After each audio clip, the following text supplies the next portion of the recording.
Olá, estamos mais uma vez dando sequência aos nossos estudos sobre o Evangelho de Mateus, dentro da visão espírita. Se você está entrando pela primeira vez, observe que já tem outros vídeos que seria interessante você ver para você seguir a sequência. Nós vamos trabalhar hoje o capítulo 4, sempre dentro da perspectiva da doutrina espírita. Em primeiro lugar, gostaria de agradecer todos os comentários, agradecer os feedbacks. Nós estamos trabalhando para melhorar um pouco, não é? Hoje eu estou com o microfone de lapela para ver se melhora um pouco o som, que o pessoal está achando que está um pouco baixo, não é? E a gente está tentando, aos poucos, ir se adaptando a essas tecnologias, né? Então, eu agradeço a compreensão de todos vocês, tá bom? Eu sou Maria Clara, sou vice-presidente do Centro Espírita Ismael, aqui de Campo Grande, Mato Grosso do Sul. E é com muito carinho que a gente dá sequência aos nossos estudos. O capítulo 4 do Evangelho de Mateus, ele tem 3 subcapítulos. Primeiro, a tentação no deserto. Depois, o início da proclamação do reino da Galileia. E, em terceiro, os primeiros discípulos. Nós vamos destacar duas passagens. E eu vou tentar fazer uma relação entre elas. Bom, a tentação no deserto, todos sabem, né? Jesus, antes de se revelar, né, como o Messias, como o Salvador, como o Libertador, ele esteve 40 dias no deserto, jejuando. E lógico, lá apareceu, né, o demônio para o tentar, né? Então, o demônio diz, né, no versículo 3, tá assim: aproximando-se, o tentador lhe disse: se és filho de Deus, diz para essas pedras se transformarem em pães. Ele, Jesus, respondendo, disse: está escrito, não somente de pão viverá o homem, mas de toda a palavra que sai da boca de Deus. Não só de pão vive o homem, mas também da palavra de Deus. Então, nós estamos observando aí, não é, os dois aspectos da vida, principalmente da vida nossa encarnada. O pão do corpo, porque nós precisamos, mas também o pão do Espírito, né? A palavra de Deus. E nesse sentido, Emmanuel tem uma passagem muito interessante sobre essa passagem, sobre esse versículo, que chama-se Não Somente. Essa mensagem, ela foi primeiramente publicada no livro Fonte Viva. Então, Emmanuel vai dizendo, né, que não somente o agasalho que protege o corpo, mas também o refúgio do conhecimento superior que fortalece a alma. E ele vai, então, dizendo, né, não só a beleza da fisionomia, mas a beleza da alma, não apenas a fortaleza dos músculos do corpo, mas também, né, das maneiras, né? E ele vai assim sucessivamente, não só o aspecto agradável, mas igualmente utilidade viva. E ele termina essa mensagem, e que está dando os dois lados, os dois aspectos da vida. Ele diz assim: bom gosto, harmonia e dignidade na vida exterior constituem dever, mas não nos esqueçamos da pureza, da elevação, dos recursos sublimes da vida interior, com que nos dirigimos para a eternidade. Nesse sentido, a gente vê muitas pessoas, né, que vão aos extremos. Ou são muito materialistas, né, e esquecem da vida espiritual, ou também querem, né, ficar só na vida espiritual, como só isso, né, e deixando os deveres da vida material para outros. Há muitos anos atrás, eu fui visitar uma comunidade espiritual. Eu gosto dessas coisas, de ver, de checar. Eu gosto de eu mesmo ter contato com essas realidades, né? Não porque alguém falou, porque alguém disse. Eu gosto de ver e comprovar. E eu fui nessa comunidade espiritual e eu lembro que já no início já não me adaptei bem. Por quê? Estava um alvoroço na comunidade, todo mundo falando e reverenciando uma jovem que tinha largado tudo, inclusive 4 filhos, para ficar naquela comunidade. Para eles, ela era o exemplo de superioridade espiritual. Eu não pude aceitar isso, né? Não dá para aceitar uma pessoa que deixa 4 filhos para outro criar. Não tem lógica, né? Então, nem tanto, né, à terra, nem tanto ao céu, né? Nós, como diz Emmanuel, nós temos deveres. O que nós não podemos é deixar que o lado material sobreponha ao lado espiritual. Nós temos que ter os dois, né?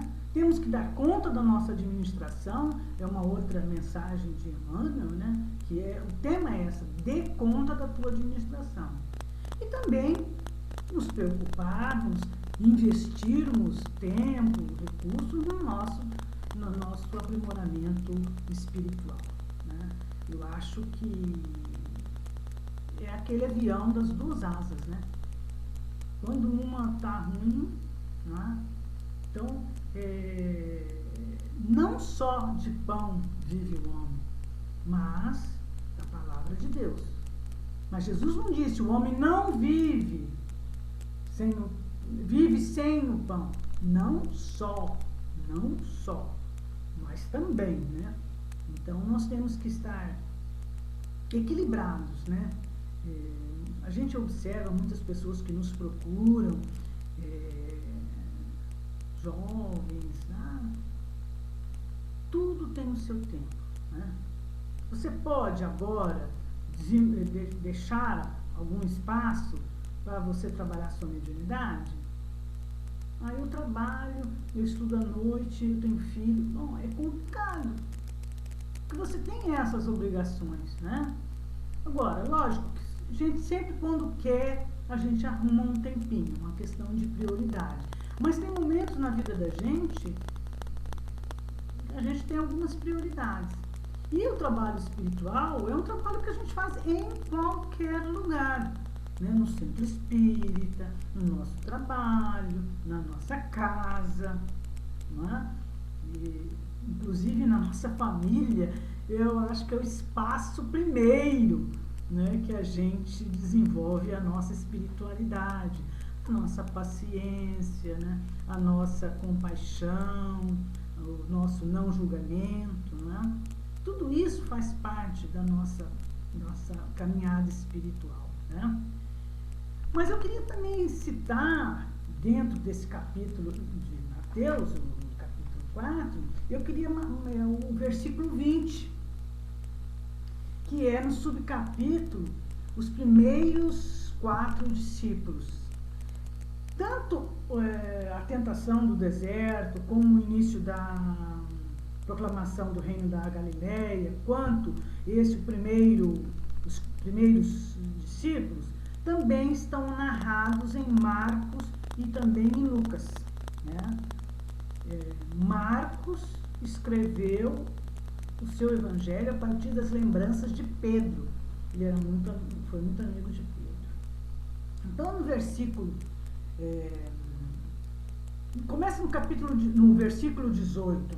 Enquanto circulava, Jesus, né, junto ao mar da Galileia, viu 2 irmãos, Simão, chamado de Pedro, e André, seu irmão, lançando a rede circular no mar, pois eram pescadores. Diz-lhes Jesus: vinde após mim, e eu vos farei pescador de homens. Aí o versículo 20 que eu quero destacar. Eles, deixando imediatamente as redes, seguiram-no. Difícil, né? Muito difícil. Tradução de Haroldo Dutra. E aí a gente volta, né, na tentação de Jesus, né? O mundo está cheio de tentações, né? O mundo material, né? A tentação da inveja, a tentação do orgulho, né? Do egoísmo, a tentação de ter, né? E quando Jesus nos chama, a gente sempre tem alguma coisa para fazer, né? A gente tem sempre alguma coisa primeiro que atender. Os discípulos, não. Jesus chamou e eles imediatamente deixaram as redes e o seguiram. Então eu fico perguntando, né, a mim mesma, né? Como que eu reajo, como que eu faço quando Jesus me chama, né? A gente está sempre priorizando outras coisas. É difícil, né, ainda a gente ser discípulo de Jesus. Mas a gente está no caminho, né? A gente está procurando. Né? E nesse sentido, tem uma passagem muito bonita no Evangelho segundo o Espiritismo. É uma mensagem do Espírito Constantino. Essa mensagem é de 1863. Essa mensagem está mais relacionada aos trabalhadores de última hora. Né? E que esse Espírito diz que todos nós somos trabalhadores de última hora. Né? E ele diz assim na mensagem: bons espíritas, meus bem-amados, sois todos obreiros da última hora. Bem orgulhoso seria aquele que dissesse: comecei o trabalho ao alvorecer do dia e só terminei ao anoitecer. Todos viestes quando fostes chamados, um pouco mais cedo, um pouco mais tarde, para a encarnação cujos grilhões arrastais. Essa parte que eu quero destacar. Mas há quantos séculos e séculos o Senhor vos chama para a vinha, sem que quisesses penetrar nela? Quantas reencarnações nós tivemos, né? E Jesus pacientemente nos chama: vinde a mim. Né? E nós declinamos do convite.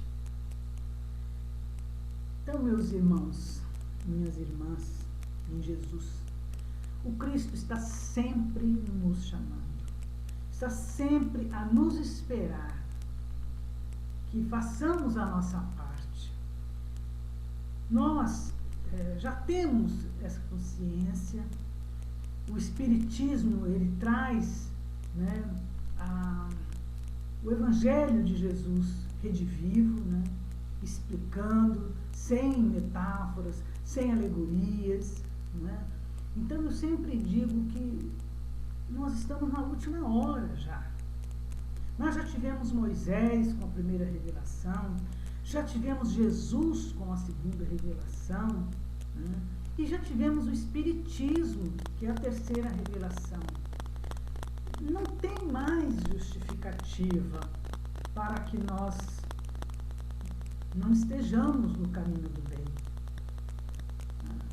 Então está na hora da gente ser mais ativos nessa nossa reforma íntima, né? Mais ativos nesse caminhar para a evolução, né? Não tem mais justificativa para nós, né? Nós sabemos né, das leis, sabemos, né, dessa relação que existe entre a vida espiritual e a vida de encarnado, né? Sabemos de tudo isso, né? Conhecemos Jesus. A doutrina espírita, como eu já disse em outros vídeos, ela é uma doutrina de filosofia, ciência e religião. E nós temos o Mestre Jesus como nosso modelo.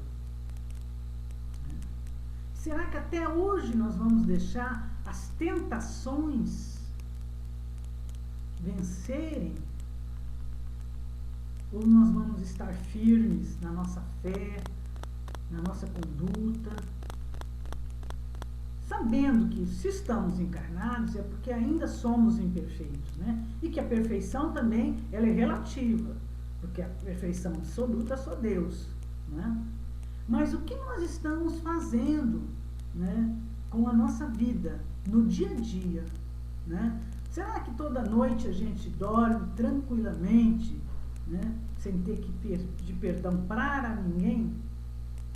É difícil, né? Se a gente observar, nós estamos constantemente julgando, né? Isso é terrível. É terrível para a nossa evolução. Então, vamos atender ao chamado de Jesus, né? E não vamos esperar, né, uma situação grandiosa, né, onde todas as condições sejam propícias, né, para a gente dizer: sim, Jesus, eu sigo. Sim, eu estou contigo. Né? Vamos fazer o que nós podemos dentro das circunstâncias e situações que a vida nos oferece. E elas são muitas, infinitas. E para isso nós temos que ser eternamente gratos a Deus, a Jesus, por todas as oportunidades que eles nos dão, Deus, Jesus, para que nós avancemos no mundo espiritual. Essas são as nossas reflexões do dia de hoje. Esperando que cada um de nós faça a sua reflexão, né? Tenha esse encontro sozinho com Deus, com Jesus, e reitere, né, a sua vontade de seguir Jesus.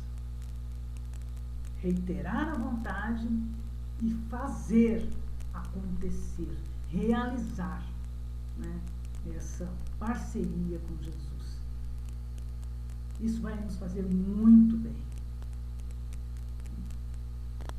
E quando a gente muda, né, quando a gente transforma o nosso interior mesmo, para valer, a gente vai observar que tudo muda ao nosso redor. Né? Que tenhamos fé, né? Tenhamos paciência, tenhamos sabedoria, né, para distinguir as situações, né, e que prossigamos sempre no caminho do bem, para que possamos todos nós, um dia, convivermos todos juntos num planeta de regeneração, onde o bem sobrepõe o mal. Que Jesus, nosso amigo incondicional de todas as horas, nos abençoe hoje e por toda a eternidade. Que assim seja.